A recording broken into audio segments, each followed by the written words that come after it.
to Studio D on the campus of the University of Oklahoma. This is Sooner Sports Pad. And now, your host, Chloe Sparks. Welcome back to the first episode of the spring semester. Boy, did we miss you guys after having to cancel last week's show due to weather. But we are back, and we've got two new faces with us here tonight.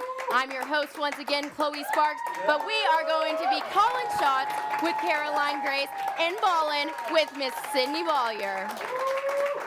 Let's get right into it. The Sooner men's basketball team is now 14-5 after beating the Cyclones this Saturday.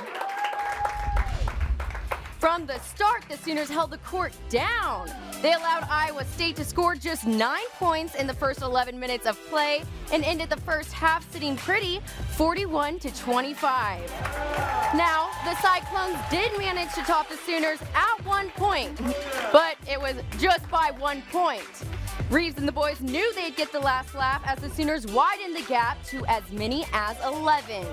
Austin was the overall leading scorer with 20 points, and he picked up 5 rebounds for the Sooner squad to secure OU's first win in Ames since 2011. Sooners ended the game 66-56, and that is what I like to call a minor setback for a major comeback. So now, the Sooner men's basketball team is trailing Baylor at number 2 in the Big 12 standings. What do you guys think they need to do to keep up this momentum? Well, it is safe to say that the Sooners are sitting comfortably inside the top 10 and ranked number 2 in the Big 12. However, they're going to have to do the obvious in order to secure that spot in the tournament and stay where they're at or move a couple places up, and that is to keep winning. And they're going to have to do these wins convincingly. They have 3 Big 12 matchups left on their schedule, K-State and 2 against OSU, all which are unranked. So their wins have to be big ones to remain in the top 10 and, like I said, secure that spot in the tournament. I think we really need to see guys like Reeves, Harkless, Manick step up and just ball out. I agree. Miss Sydney, what's your take? To me, at the point in the season and the place that the Sooners are at, I do not think that winning is the top priority right now. Sure, it'd be great to go and sweep West Virginia and then get back-to-back wins against OSU. But the thing is that the wins do not matter as much now. We're in the tournament, we're gonna have a good seed, and now it's time to stay healthy. This doesn't just mean injuries, this also means COVID protocol. And it also gives the chance for more players to get in more reps and get practice before March comes about. To me, Baylor is the top team in the conference. I think they have the Big 12 championship secured. I don't think that should be our top goal. I would rather see them win in March. Now, you've heard what we've had to say, but now let's go take it to the players and coaches themselves, like Coach Long Kruger, to hear what they have to say.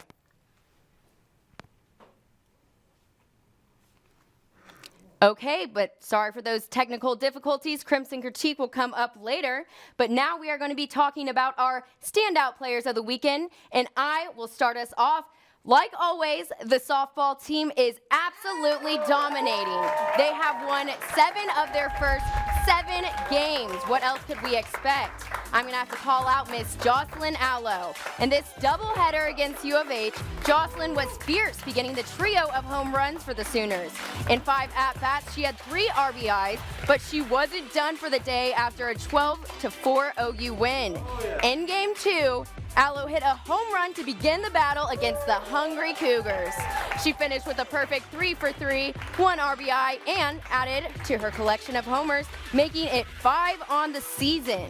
Now, guys, that means that Allo's career home run tally is now at 59. She also extended her consecutive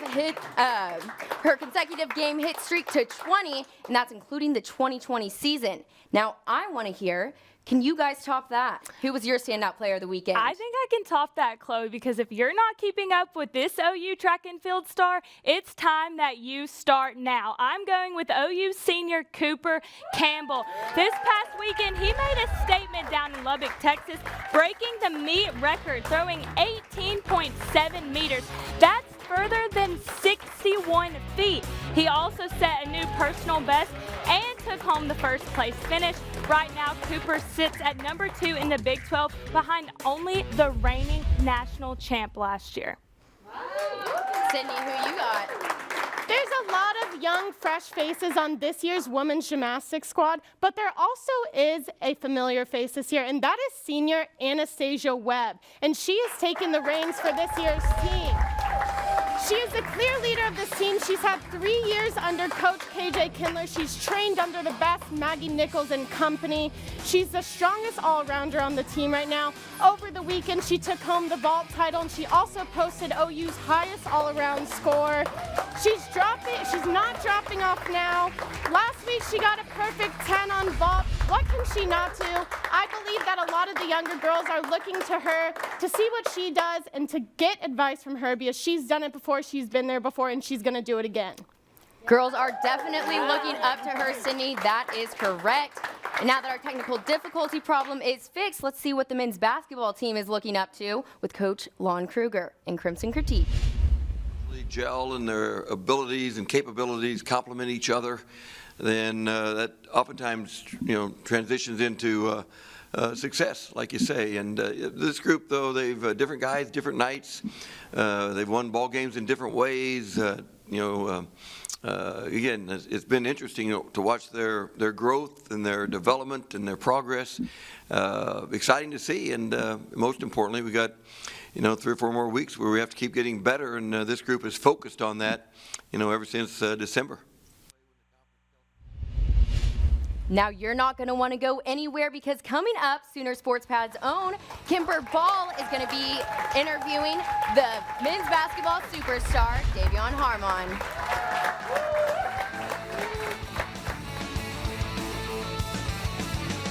Thank you to our Cornerstone Television partners, OU Health, Anheuser-Busch, and the OU College of Professional and Continuing Studies, and our community partners, Landers Auto Group, Coca-Cola, and OU Health.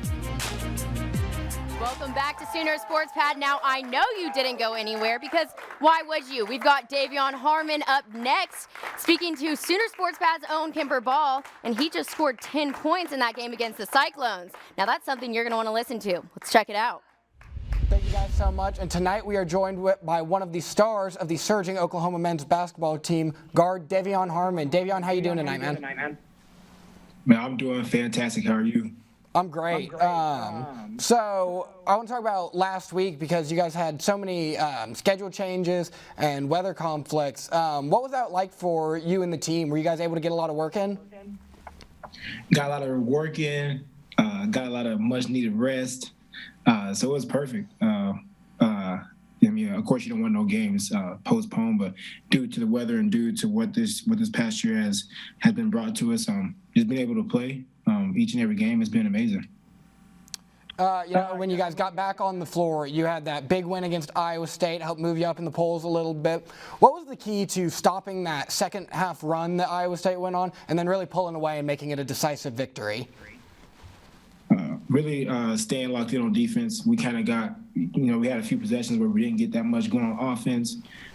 Defense kind of got a little lackadaisical, but the last 10 and a half, 11 minutes of the game, but we only gave up 10 points, so that's amazing.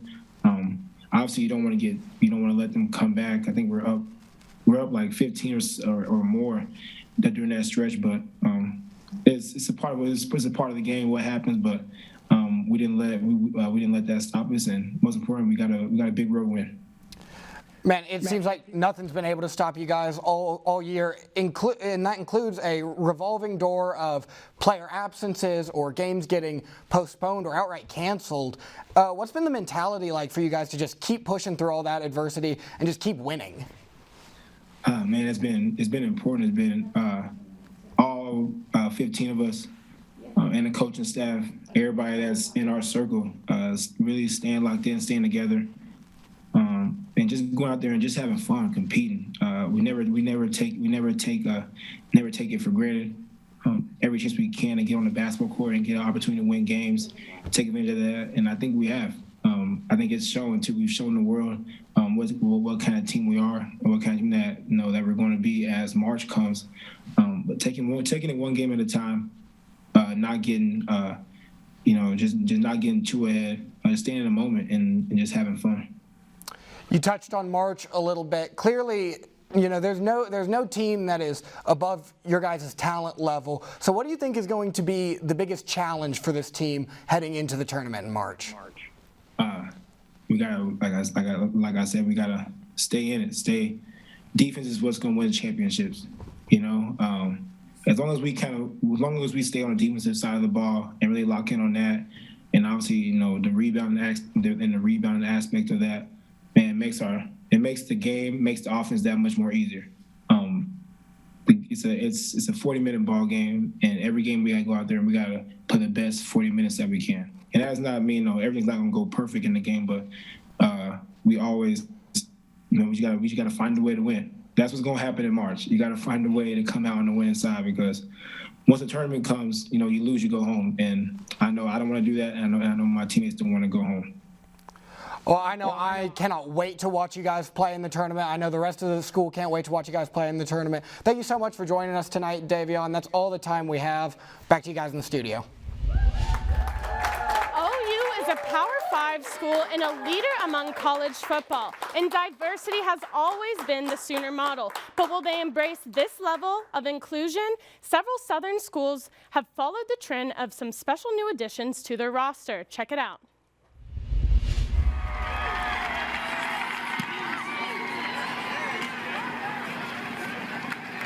And the kick down at the 35-yard line, and Sarah Fuller. Sarah Fuller became the first female kicker to play in a Power 5 match. Okay, guys, and now it is time to take it over to Face Off. Coming up next, you're going to want to stick around because these two are going to be facing off for the first time ever. 2 questions, 2 videos, and then you're going to get to vote. Stick around. Welcome back to Sooner Sports Pad. Sorry about those technical difficulties, but we are back. And who is ready for Face Off? Sydney and Caroline's first time going at it. Are you guys ready? Oh, I'm ready. Sure am. Okay, so we previously talked about our standout athlete of the weekend, but now let's talk about our standout spring sport. Caroline, who you got? I think there are so many to choose from over the weekend, but I'm going with the ladies on the tennis court. After 2 weeks of being off, they did not miss a beat yesterday against Kansas. Just one shining moment is the comeback sophomore Carmen Corley made.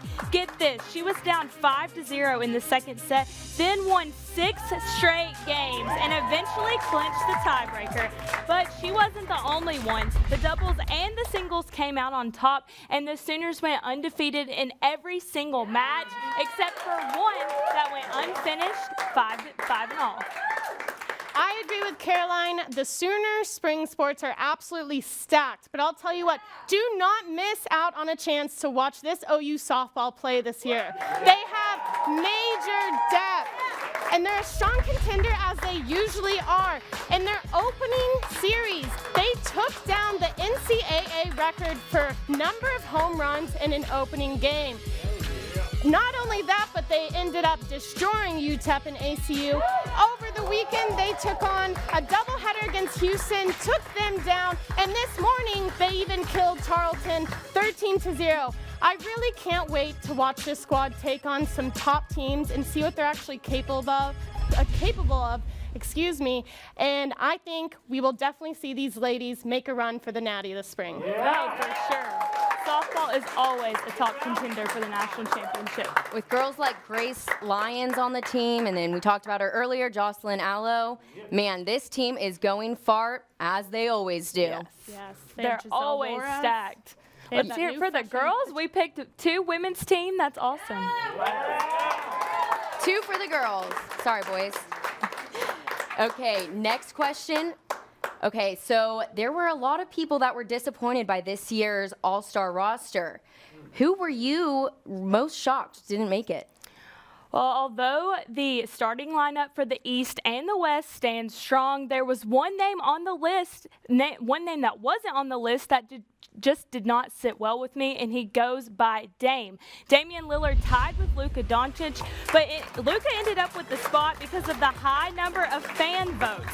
Lillard averages 29.8 points a game, 4.4 rebounds, and 7.7 assists. He carries more weight in the West than Luka and is the reason that the Trailblazers are able to be 5 spots ahead of the Mavericks. Now, even Luka went publicly and said that he thought Damian deserved the spot, and to me, when that guy says it, you know something was wrong. If Luka's saying it, you're for sure right. Sydney, what about you? I'm going to have to take out of the Jazz Donovan Mitchell, and the reason why is because even though I do believe that this starting lineup is strong, if there's one component missing, it's Donovan Mitchell. I mean, the Utah Jazz are the best team right now in the NBA. They have the best record, and that is because of Donovan Mitchell. He is a playmaker on this team. He's a shooting guard. He's not out to boost up his own stat sheet. He's there to make the team better, and he sure does. I think it works out for Donovan Mitchell, though, because even though he's not starting on the All-Star team, which I really don't believe is a big deal to him, he's more focused on what's to come this season, and that's taking the Jazz to the finals, which I think is very, very likely to happen. They're very strong. He's strong.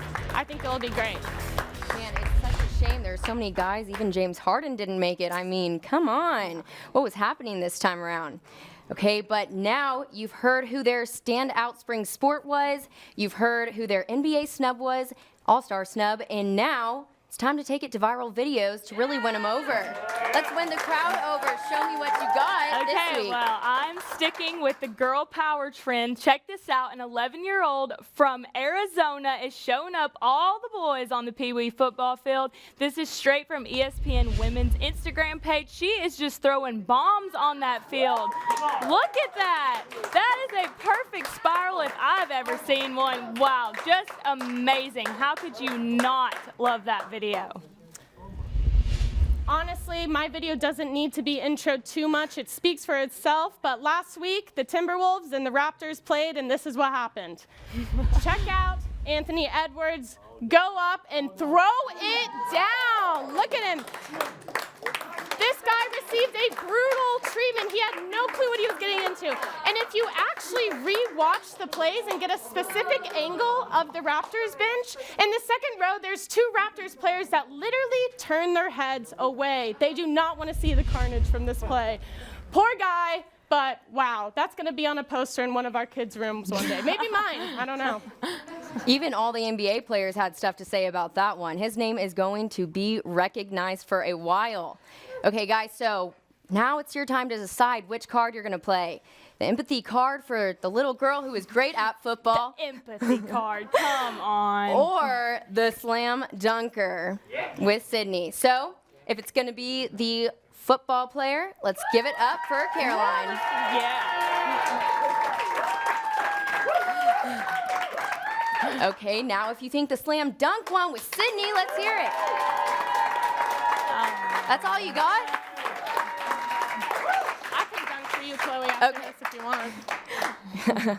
I'm sorry, Caroline, to do that to you, play like the empathy card, but Sydney is going to take the dub this week for her first ever face-off. Caroline, maybe next time. I have faith in you. You'll pull out some great viral videos in the future. Okay, guys, but don't go anywhere because coming up, I'm going to be telling you all the Sooner sports to watch for, plus a look at the Sooner Sports Pad mailbag. The baseball team will be on their own diamond this Tuesday, taking on Stephen F. Austin at 7:30. Shortly after that start time at 8 o'clock, the men's basketball team heads up to Manhattan to face K-State. On Wednesday, women's basketball will take a short drive to TCU for a 6:30 tip-off, while OU baseball hosts UT Arlington at 7:30. Men's tennis takes on the Louisiana Ragin' Cajuns at 3 o'clock. Track competes in the Big 12 championships on Friday, and baseball's loaded schedule continues with a visit from Auburn at noon. And last but not least, softball hosts New Mexico at lunchtime. How good is that? You can eat while you watch. Okay, guys, and now it is time for the Sooner Sports Pad mailbag. You have had all week to tweet out your questions to Sooner Sports Pad, and now they will be answering them. So let's get the first question up there. Okay, so this first question comes from Ashley. Who is your most underrated men's college basketball team? Caroline, you want to start us off? Yeah, and I think I'm going to stay in the Big 12 and go with West Virginia. I feel like they play in the hardest conference in the country right now for NCAA basketball, and I just really think they're getting shafted with that number 10 spot. I think they need to be a little bit higher. I'm going to have to stick in the Big 12 as well. I think there's a lot of teams going unnoticed because the Big 12 is so good. And I'm going to have to take the Texas Tech Red Raiders. They recently grabbed transfer Mac McClung, and he is really not only putting up numbers, but an intense defensive player. I think they could sneak up on a lot of teams in the tournament. Okay, let's get that second question up there now. Grayson wants to know, who is the best OU athlete of the last decade? Wow, that one's tough because those are athletes that are really well known for us, but I'm going to go with Maggie Nichols. I think she's arguably one of the best athletes to ever come to OU, so I'm going to stick with that girl. Makes sense. She's a legend. I'm going to have to go with Kyler Murray. The athleticism on this guy is phenomenal. It's crazy. Many didn't think he would make it in the NFL. Well, here he is. That's all we have this week for Sooner Sports Pad, but be sure to check us out again next week on Mondays at 7:30, same place, same time. And be sure to check out our social media at Sooner Sports Pad. Tweet us out your questions so they'll have a chance to be featured on the show. You guys have a good night, and thanks for tuning in.